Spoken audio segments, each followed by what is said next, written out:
This is Stanford Engineering's The Future of Everything, and I'm your host, Russ Altman. If you're enjoying the podcast, please consider rating and reviewing it. Give us a 5 if you love it. Do whatever. But we really appreciate it. It helps us get feedback from the community and improve the show. Today, Manjula Tamura from Stanford University will tell us that the decision to do dialysis is much more complicated than some people realized. It has a lot of side effects, and it doesn't always lead to a better quality of life. She and her colleagues are reevaluating when's the right time and the right way to do dialysis. It's the future of kidney dialysis. Before we get started, another reminder to rate and review the show so that we can find out how we're doing and improve it. So kidneys are important. Kidneys filter out bad chemicals from your blood. You have 2 of them, and you need them both throughout your life. Unfortunately, there are a bunch of disease processes, including diabetes, hypertension, and other diseases that can make kidney function go down, sometimes leading to complete kidney failure. In the setting of kidney failure, then you need to filter the blood some other way. You can get a transplanted kidney, or you can do dialysis. Many people know somebody who's done dialysis where they go to the clinic and spend 3 or 4 hours having their blood filtered a few times a week. Well, the history of kidney dialysis has been long. We've been doing it routinely since the 1970s. We're starting to think critically about when we should start it, how long it should last, and is it really delivering those benefits to patients? Well, Dr. Manjula Tamura is a nephrologist, kidney expert at Stanford University and a professor of medicine and nephrology at Stanford University Medical School. She recently did a study that showed that dialysis may not have all the benefits we expected, and that when you start it, might need a reconsideration. She's also thinking about alternatives to dialysis, either using it in different ways or not even using it at all. Manju, before we talk about your recent work on kidney dialysis and some of the ways we should think about it and maybe change our use of it, let's start with a basic tutorial about why the kidney is a very important organ and what it does for us. Yeah, first, just thanks so much, Russ, for inviting me to be on this podcast. Big fan. Thank you. So what the kidneys do, the kidney is like a filter. And so whenever we eat, take medications, or exercise, waste products build up in our body. And the kidney's job is to remove those waste products. And evolution has engineered our kidneys to be both multifunctional in that the kidneys can clear solutes or waste products with many different chemical properties. So small, large, protein bound, not protein bound, but also wonderfully precise. And so that it can balance the levels of many different electrolytes and solutes at the same time. So that's what the kidney does. Now, dialysis treatment, that's anticipating perhaps your next question, is meant to be a replacement for the kidneys, but our current therapy hasn't reached that level of sophistication of our kidneys. So it's not as targeted and not as multifunctional as our kidneys are. Thank you. And so, and as you know, I have medical training, and I remember very clearly in medical school my kidney professor saying that the dumbest kidney is smarter than the smartest medical students. and I was in response to your comment about precision, that it really is exquisitely precise in getting the levels of all these chemicals to be just right. Why does the kidney fail? Because we know dialysis is something that happens at the end when basically the kidney isn't doing its job anymore. What are the main reasons, either in the US or worldwide, for kidney failure? Yeah, so in the US and in most developed countries, the leading cause of kidney failure is far and away diabetes. And following diabetes, there's a host of other conditions that can lead to kidney failure. We often attribute high blood pressure to kidney failure, though now we're learning more about, the genetic conditions that underpin perhaps what we've previously called hypertensive kidney disease, as well as a host of immune-related conditions, things like lupus and other conditions, genetic conditions like polycystic kidney disease, and many others. So there's after diabetes, there's a range of different causes of kidney failure. Okay, and unfortunately, in some of these cases, it leads to not just slight damage to the kidneys, but it can lead to, if my understanding is, to complete like lack of function. And what happens to the patient when they don't have a functioning kidney or two kidneys? I should mention there are two kidneys, and I presume they both go down together. That's right. And most people who have a systemic cause of kidney failure both are usually failing or affected by the same condition at the same time. So we call the clinical syndrome that results from kidney failure uremia. And those symptoms, for people who have chronic kidney disease, those symptoms tend to develop gradually. So there's not a specific time point at which they appear. And the symptoms can be things like fluid accumulation that you might see in your legs or in your lungs and causes shortness of breath.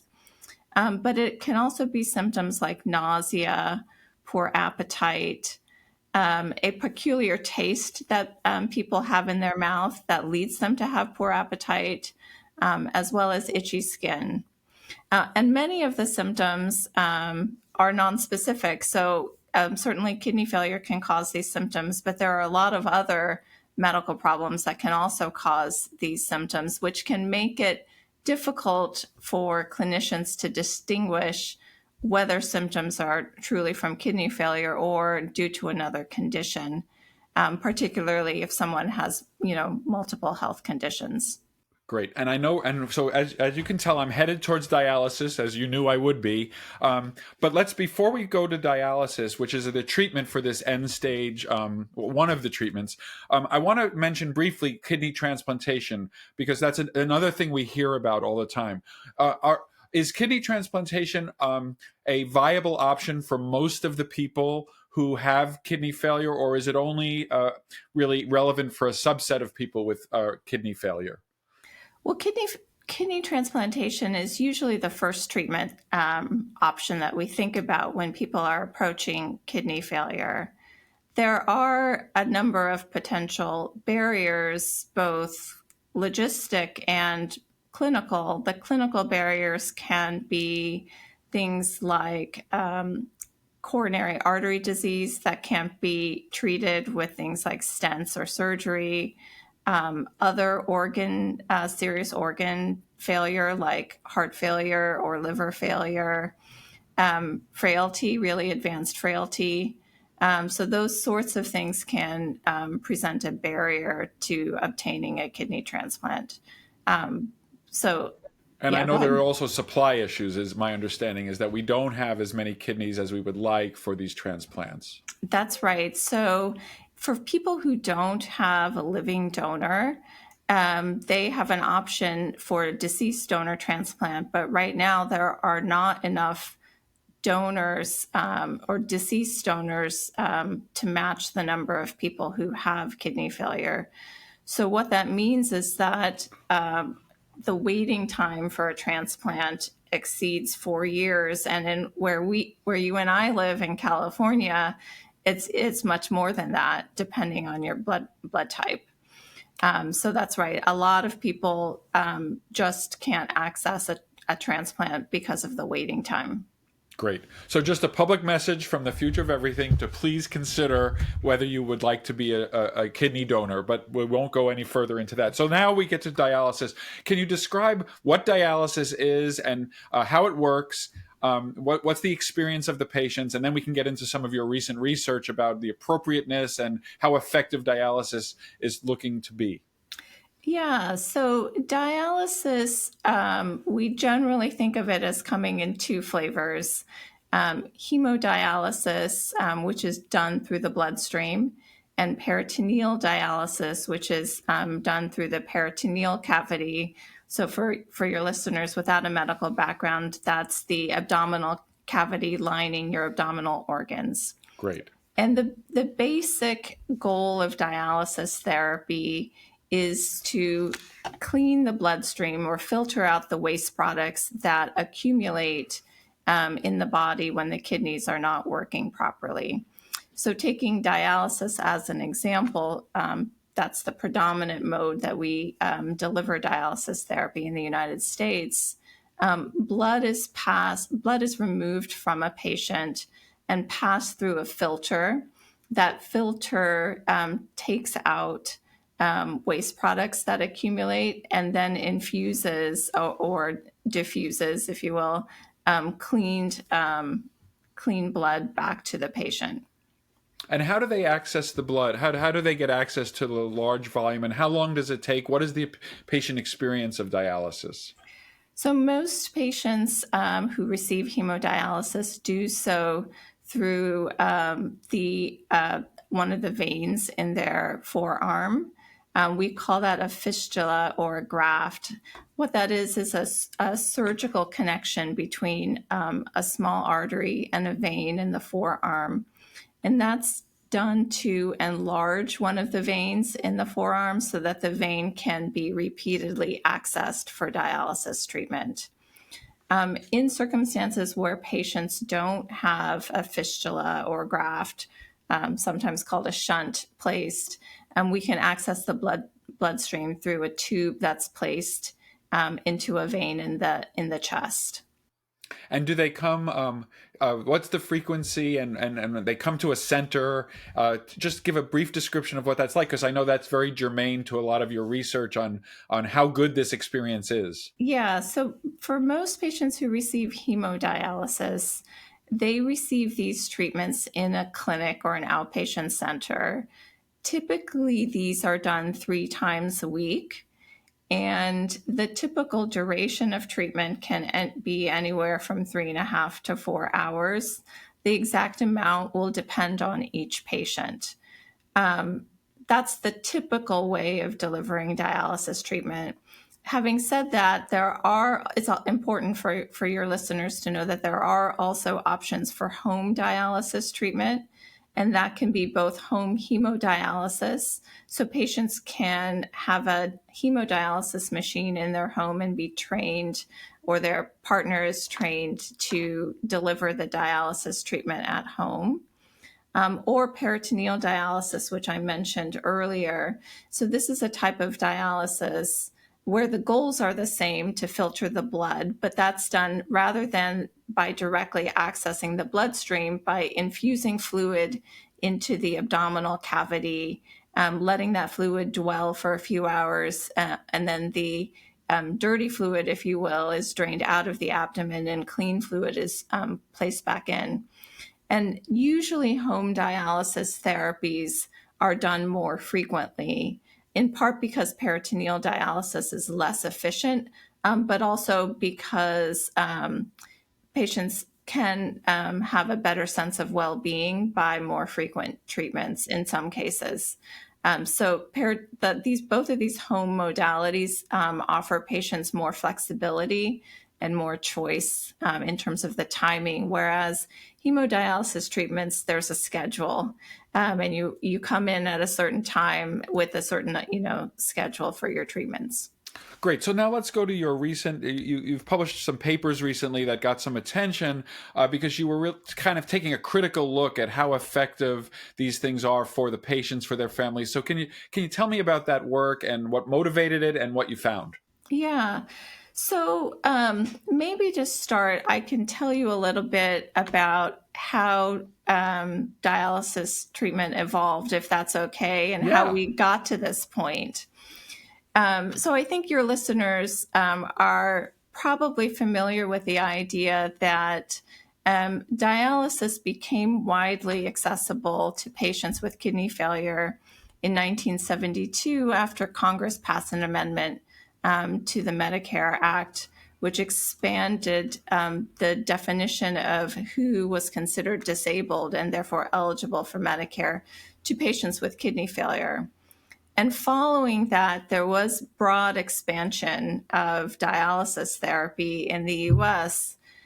So once this question of scarcity was solved by, making identifying a payment mechanism for dialysis, then critical clinical questions came to the forefront, like when should we start dialysis, how much dialysis, and who to treat. And, with the excitement around more access, there was this movement to start dialysis earlier and earlier in the course of kidney disease, with the idea being that if we start dialysis when patients are not feeling as sick, they'll do better than if we wait until they develop more severe symptoms. And that's a reasonable hypothesis, of course. But the consequence of that is that a lot more people get started on dialysis, many of whom are older and frail and have other health conditions. And so over time, we realized that there is this trade-off that we may be starting people on dialysis who might not really be benefiting from the therapy. And so that led to a series of studies, really getting at this question of when to start and who to start. So what clinicians are confronted with is, I'll take a hypothetical example to help your listeners sort of understand. Imagine we have Mr. Jones who comes to your clinic and he's 84 and he has kidney failure. He has a GFR that's less than 12. GFR is one of the ways we measure the function, and it normally is around 100, so 12 would be very low. Yep, exactly. So he's got low kidney function, but he's also got other health conditions. He has advanced cognitive impairment. He has heart failure. He's experiencing some symptoms. He feels short of breath on many days. His appetite is diminished. He's lost some weight. It could be his kidney failure, but it could be his other medical conditions. And he's not decided, does he want dialysis or not? His family doesn't know whether it's the right thing to do. So how do we decide? What do we advise him? That was sort of the motivating question behind our study. What is the right thing to do for Mr. Jones? A patient like Mr. Jones is typically not eligible for a transplant. Due to his anticipated life expectancy, he may not live long enough to reach the top of the waiting list. Right. And his other medical problems. So the question is when and whether to start dialysis for Mr. Jones. This is The Future of Everything with Russ Altman. More with Manjula Tamura next. Welcome back to The Future of Everything. I'm Russ Altman, and I'm speaking with Manjula Tamura from Stanford University. In the last segment, we learned about the basics of kidney function, why they fail, and what are the treatment options. We learned that dialysis is a complicated process where when to start it and how long to do it is not always clear. And Manju was about to describe an exciting paper that she and colleagues recently published on the issue of when and if to use the hemodialysis for kidney failure. So I guess the first question is, how did you design the study? And then you can tell us what you found. Sure. So I'm a clinician at the Veterans Affairs in Palo Alto. And one of the wonderful resources that we have as scientists at the VA is the VA's electronic health record, which has information on millions of patients and their healthcare encounters. So using VA records, my colleague, Dr. Montez Rath, and I designed a study where we emulated a hypothetical clinical trial. And what that means is, because the question we're trying to answer, some might say it might not be ethical to randomize patients to dialysis or no dialysis, or even feasible. Right, and that makes sense. Yeah, so what we did is we emulated a trial using electronic health record data. This is an approach put forth first by Miguel Hernan at the Brigham and Women's Hospital. And so what we do is we outline a series of inclusion and exclusion criteria as if we were going to conduct a trial. And then we implement it using the electronic health record. So in this case, we first asked ourselves, who are the patients in which this question is clinically relevant? So we identified veterans who were over the age of 65, who had advanced kidney failure, which we defined as having a GFR level less than 12, who hadn't received dialysis before and didn't have evidence of acute kidney damage. And then we assigned them, if you will, to start dialysis within 30 days versus wait at least 30 days. And then they could potentially start dialysis after those 30 days. And then we compared their outcomes.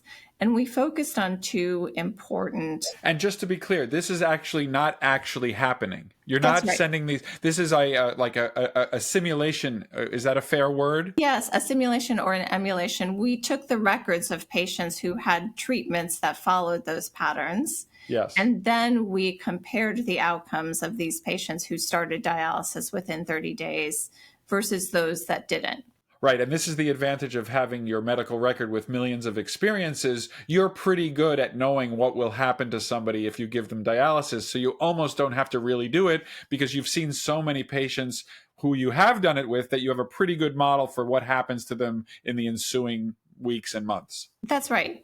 Okay. And so the other advantage of having the electronic health record is that we have lots of information about all of the, not all, but many of the potential factors that might influence a clinician's decision to start dialysis versus wait. So that includes things like their laboratory records, their medications, their clinical conditions, whether they had been hospitalized in the past, et cetera, et cetera. So we can account for many of the things that we would say in epidemiology are confounders that might influence the decision.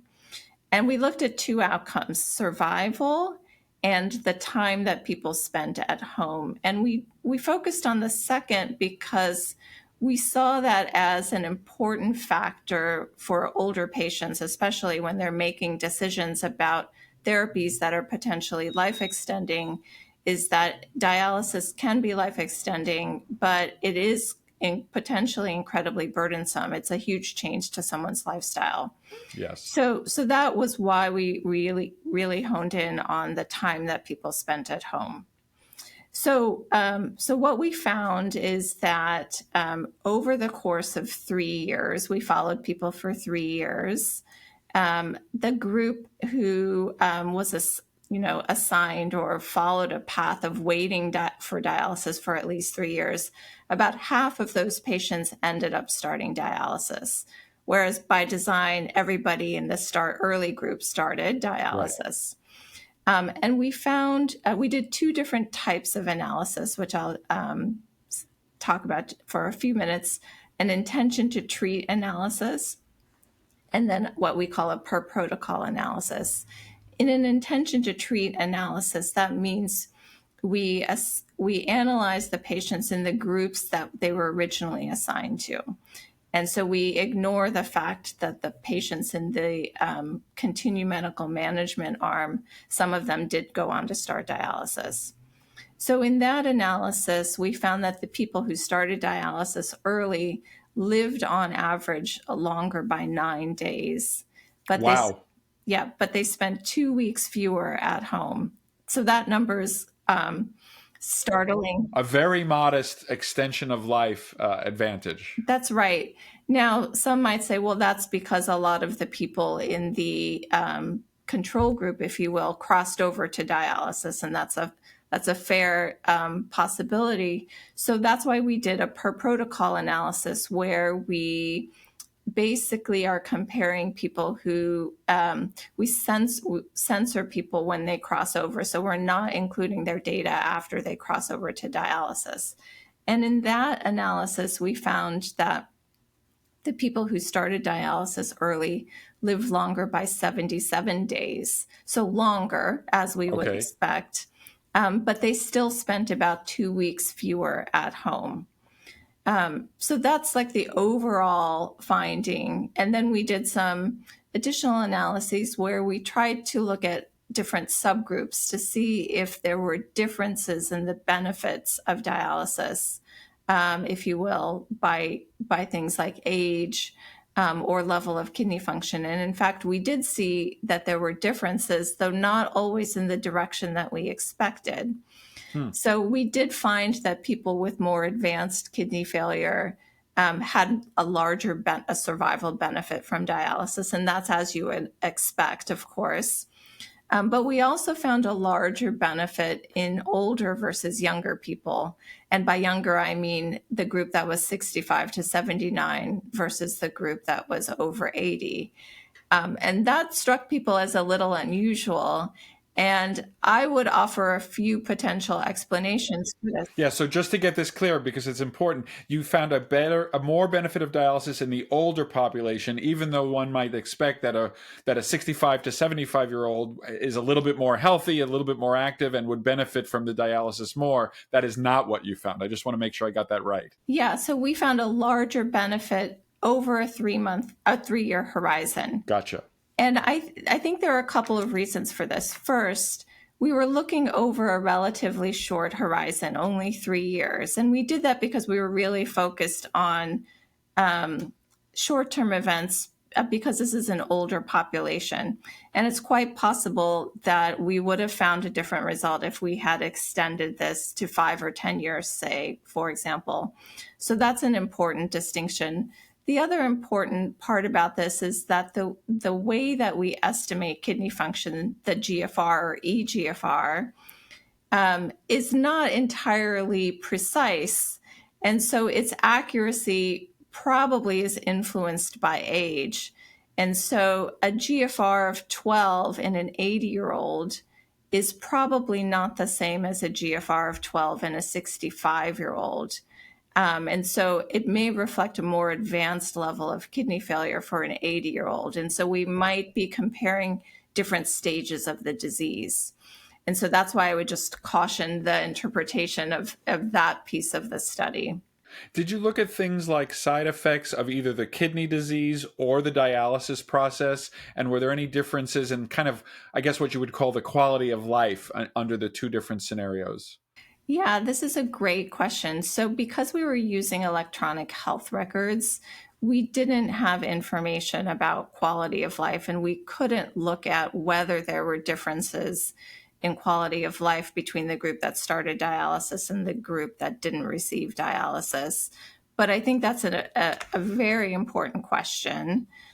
That brings up one thing I want to mention here is the other thing. While we accounted for many different factors that might be different between the groups of people who start dialysis and those who don't, one big thing that we did not have information about is symptoms.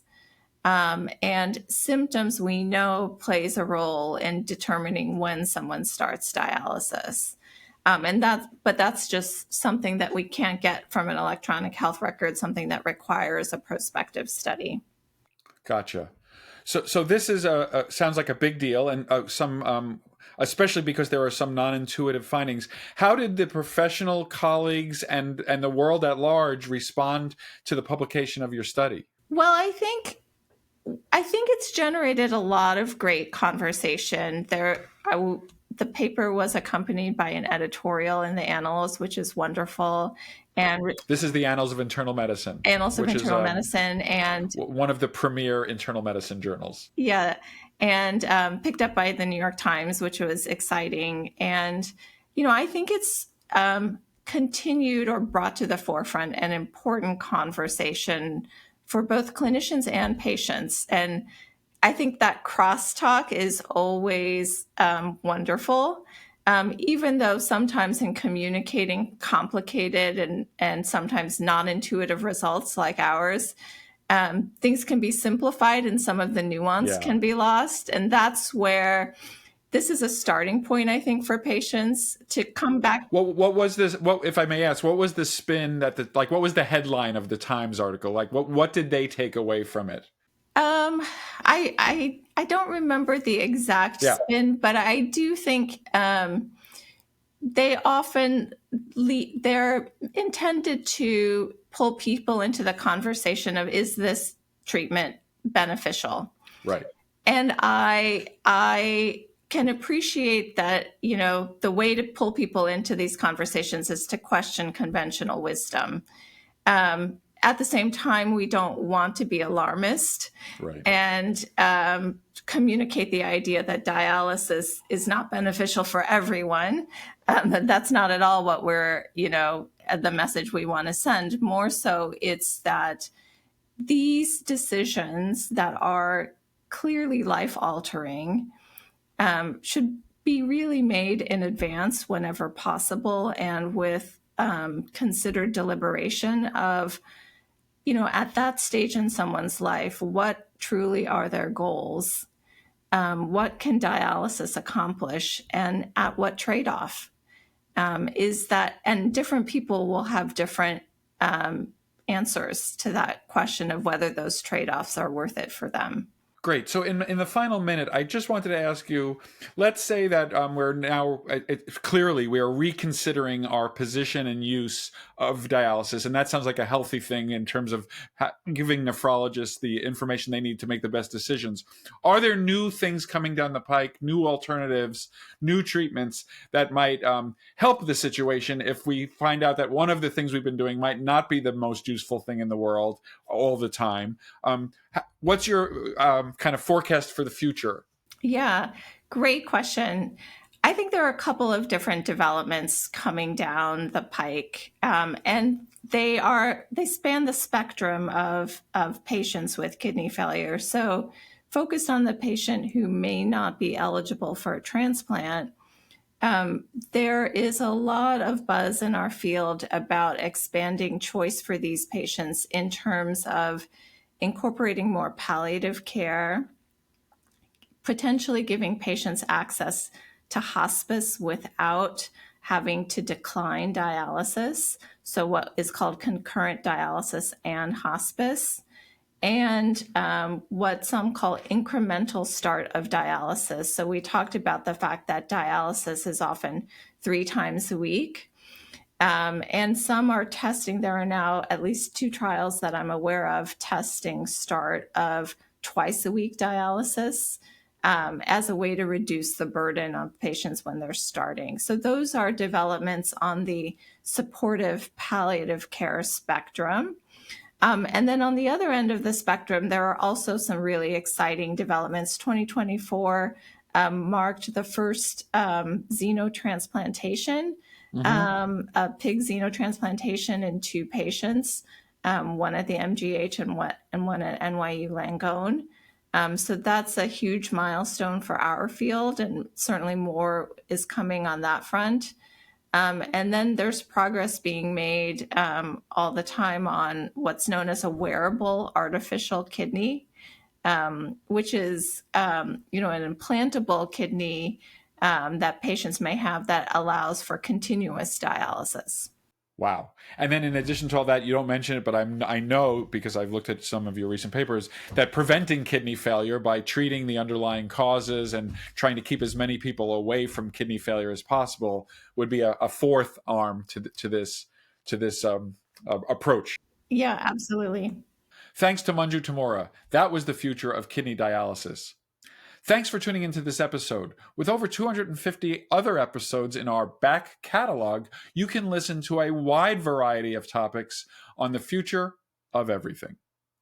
Please remember to hit follow on whatever app you're listening to so you always get notified of the new episodes and you never miss the future of anything.